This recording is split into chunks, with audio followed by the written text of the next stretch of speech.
Welcome back to the Deep Dive. It is January 2026, and if you've been watching the financial news this week, or frankly, just scrolling through your feed, you know there is this one singular anxiety hanging over the tech world. The bubble fear. It's palpable. Exactly, the bubble fear. We've had this massive, almost vertical run-up in AI stocks for, almost 3 years now. Mm-hmm. And the question on everyone's mind, from day traders to pension funds, is the party over? Are we looking at a 2000-style .com burst, or are we actually just getting started? It's the trillion-dollar question. And, normally to answer that, you'd have to piece together this huge puzzle. You'd look at Microsoft's spending, NVIDIA's shipments. Consumer adoption rates, all of it. All of it. But this week, we got to look at the one company that, it effectively holds the answer key for everyone. We are talking about TSMC, Taiwan Semiconductor Manufacturing Company. The most important company in the world that, most people still don't fully understand. Yeah, I usually describe them as a chip maker, but reading through the notes for today, that just feels woefully inadequate. It is inadequate. I mean, calling TSMC a chip maker is like calling the Federal Reserve a bank. Right. They aren't just a participant in the AI economy. They are the bottleneck. They are the heartbeat. Every major AI accelerator, every cutting-edge smartphone processor, if it matters, it's coming out of their fabs. So if you want to know what NVIDIA or Apple are going to do in 2027, you don't look at their earnings. You look at TSMC's. Exactly. And they just dropped their Q4 2025 earnings and, maybe more importantly, their outlook for 2026. The market reaction was, explosive is putting it mildly. Oh, stocks popping everywhere. It was just a sea of green. The CEO, C.C. Wei, he used words like insatiable and genuine to describe the demand they're seeing. It felt like a very loud statement to all the diters. It was a mic drop, honestly. Yeah. So that's our mission for this deep dive. We're going to unpack this massive financial report, the earnings call, and all the analysis around it. We want to translate these billions of dollars in nanometers into a clear picture of where the world is heading. But before we jump into the numbers, we have to do the important part. We do. We have to be the responsible adults in the room for a moment. Crucial point. We need to be crystal clear here. Everything we're discussing today, all the data, the analysis, any forward-looking statements, it is all strictly for educational purposes. We're here to help you understand the market dynamics. Not to tell you where to put your 401k. This is not investment advice. Yeah. Investment involves risk. Please do your own homework or consult a qualified professional before you make any financial decisions. Consider yourself disclaimed. Okay, housekeeping done. Let's get into the meat of this. The engine of AI. And judging by this report, that engine is running hotter than anyone expected. Mm-hmm. Let's start with the scorecard. I saw the term blowout used in, more than a few headlines. Walk us through those headline numbers. Blowout is the right word. I mean, let's just look at revenue first. For the fourth quarter of 2025, just 3 months, revenue hit about 1,046 billion new Taiwan dollars. Okay, what's that in U.S. dollars? It's roughly $33.7 billion. 33 billion in a single quarter. In a single quarter. And that's a 20.5% increase year over year. But if you zoom out, you look at the whole year, 2025. The story is even stronger. How much stronger? Revenue for the full year was up nearly 36% in U.S. dollar terms. They beat analyst expectations, which, when you're operating at this kind of scale, I mean, we're talking about one of the largest companies on Earth, it's incredibly hard to do. Giants usually move slowly. This giant is sprinting. Exactly. That is massive growth. But, revenue is vanity, profit is sanity. I was looking at the notes on gross margin and that number. Mm-hmm. It actually made me do a double take. I thought it was a typo. That is the wow factor of this entire report. So for anyone listening who might not be an accountant, let's just define gross margin here. Why does this matter so much? It's simple. Gross margin is the percentage of money the company keeps after paying the direct costs to actually make the chips. So the raw silicon, the chemicals, the power. All that stuff. It's the best indicator of efficiency and, really, of pricing power. And in hardware manufacturing, margins are usually brutally tight. You're fighting for pennies. Right. It's not software where you just copy-paste code for free. You have to physically build things. Exactly. A really healthy hardware margin might be 40, maybe 45%. Wow. TSMC reported a gross margin of 62.3%. 62.3. That's getting into software territory. That seems illegal for a factory. It's practically unheard of for a foundry. And for context, their own guidance, what they told Wall Street to expect, was between 59 and 61%. So they beat their own best-case scenario. Smashed right through it. They didn't just beat expectations, they broke their own ceiling.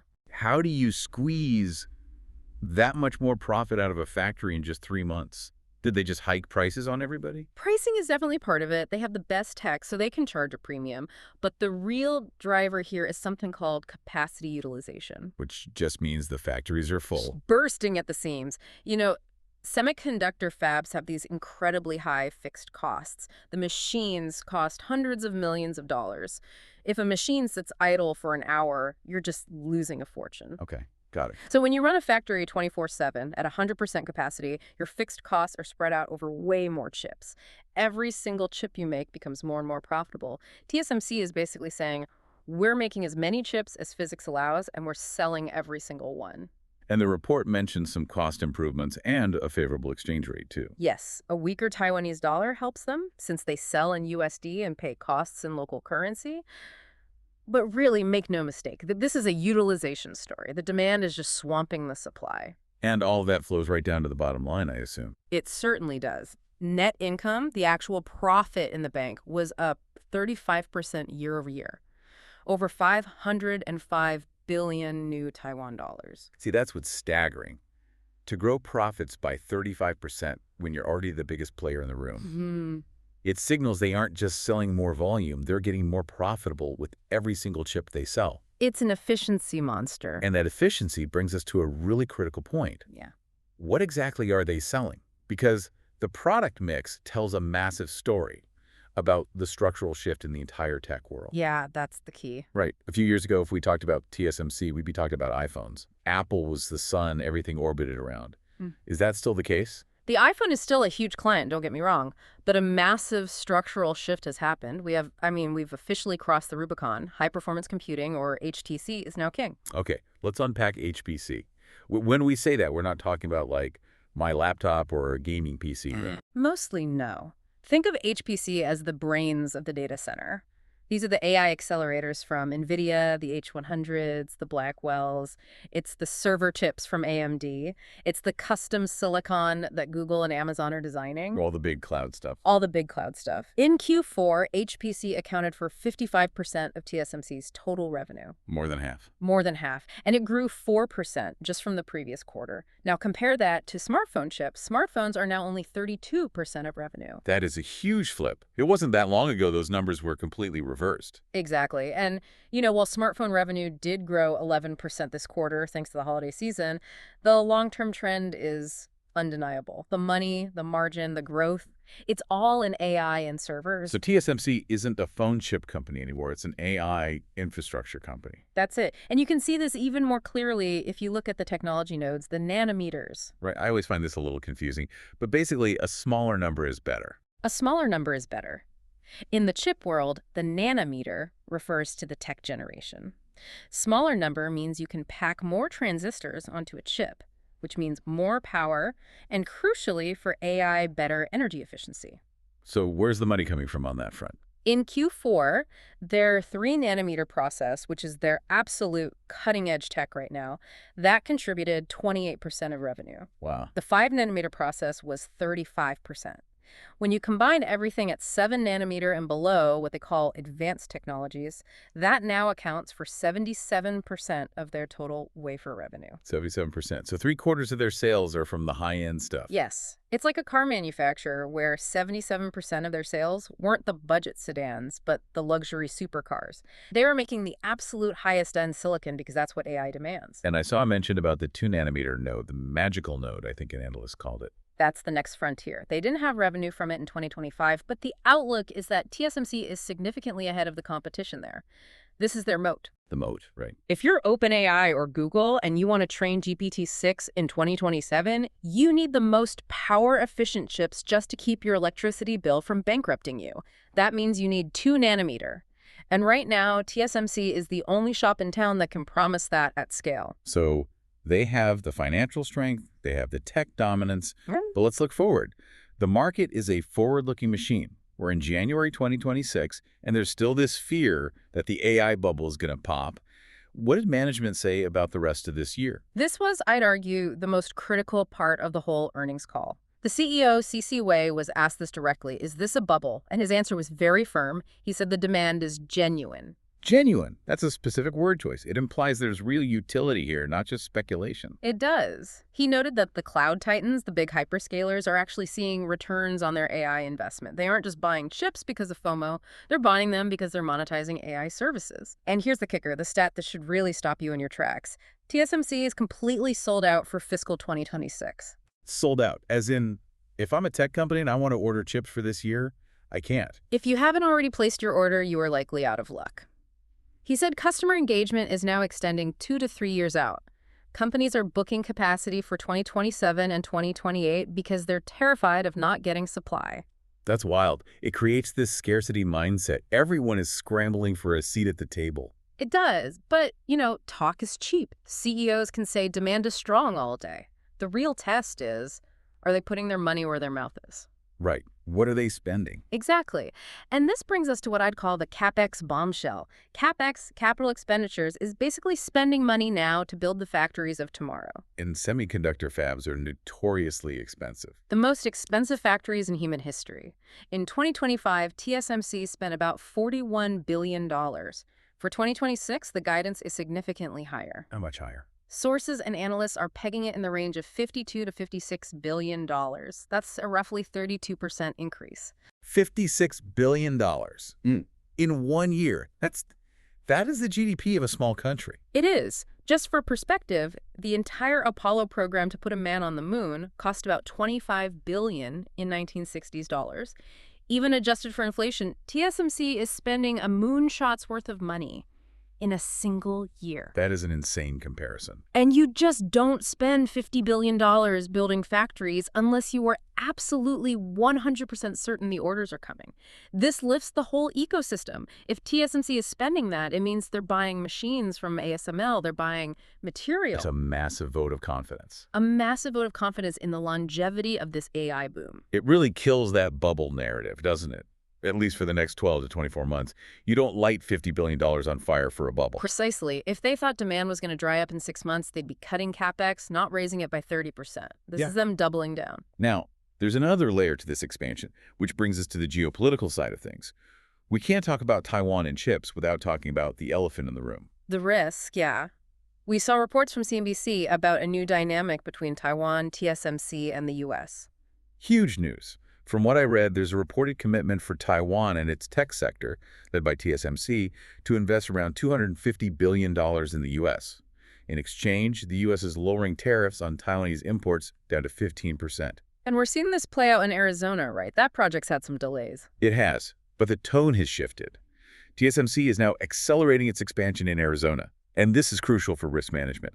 If you look at the revenue geography in this new report, 74% of TSMC's revenue comes from North America. 74%. I knew it was high, but that is overwhelming. It's NVIDIA, it's Apple, it's AMD, it's Broadcom.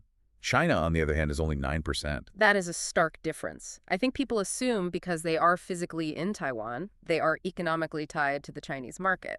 Physically close to China, but economically, they're an American dependency. This move to build in Arizona, the trade deal, strictly from a business strategy perspective, it's a brilliant de-risking move. They're putting their factories where their customers are. It just makes sense. You serve the customer, and if the customer is in Silicon Valley, you build a fab in the desert nearby. Precisely. It cements their relationship with U.S. tech giants and insulates them from regional instability. It's an insurance policy that costs billions. But given the stakes, it's worth every penny. So, to wrap your head around this, Yeah. You have a company growing revenue at 30+%, printing money with 62% margins, is completely sold out for the next year, and is spending $50 billion to build more capacity because they just can't keep up. That's the summary. It's a juggernaut. It's hard to find a flaw in the execution right now. Okay, let's bring it all back home. For you listening to this, trying to make sense of the tech world in 2026, let's distill this down. What are the main takeaways to lock in? I think there are 4 key points. First, the financials. Revenue and margins beat expectations big time. That 62.3% gross margin, that's the number to tattoo on your brain. It proves they're incredibly efficient. Second, the driver. It's officially an AI world now. HPC is 55% of revenue. Smartphones are secondary. If you're betting on TSMC, you're betting on AI infrastructure. Third, the future commitment.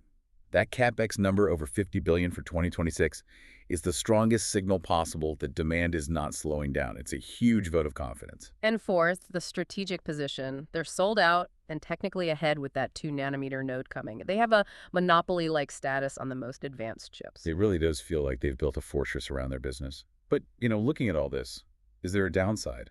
Or maybe a different angle we should consider? Because when everyone is cheering, that's usually when I get nervous. There is a provocative thought that came to me reading the transcript. We talk about TSMC being the bottleneck, so if they're sold out for 2026 and booking into 2027, imagine you're a new AI startup. Okay. You have a great idea for a new chip to compete with NVIDIA. You have the design, you have the funding, but who is going to make it for you? You can't get any line time. The factory is full. You can't. The capacity is gone. It's been bought up by the titans, Microsoft, NVIDIA, Google. So in a weird way, TSMC's success and this shortage, it might actually freeze the market structure in place. That's interesting. So the shortage itself acts as a barrier to entry. Exactly. The barrier to entry for hardware innovation just got infinitely higher. If you aren't already a VIP customer, you might not get a seat at the table until 2028. It effectively protects the incumbents. That's a sobering thought. The rich get richer because they bought all the factory time. Indeed. It's a hardware lockout. We might actually see less innovation from startups simply because they can't get the chips made to prove their ideas work. It's a golden age, but maybe only for those who already have the gold. Wow. Okay. That is a lot to chew on. It paints a picture of a booming industry, but also a very exclusive one. It's a club, and the membership fees just went way up. Well, there you have it. A deep dive into the engine room of the AI revolution.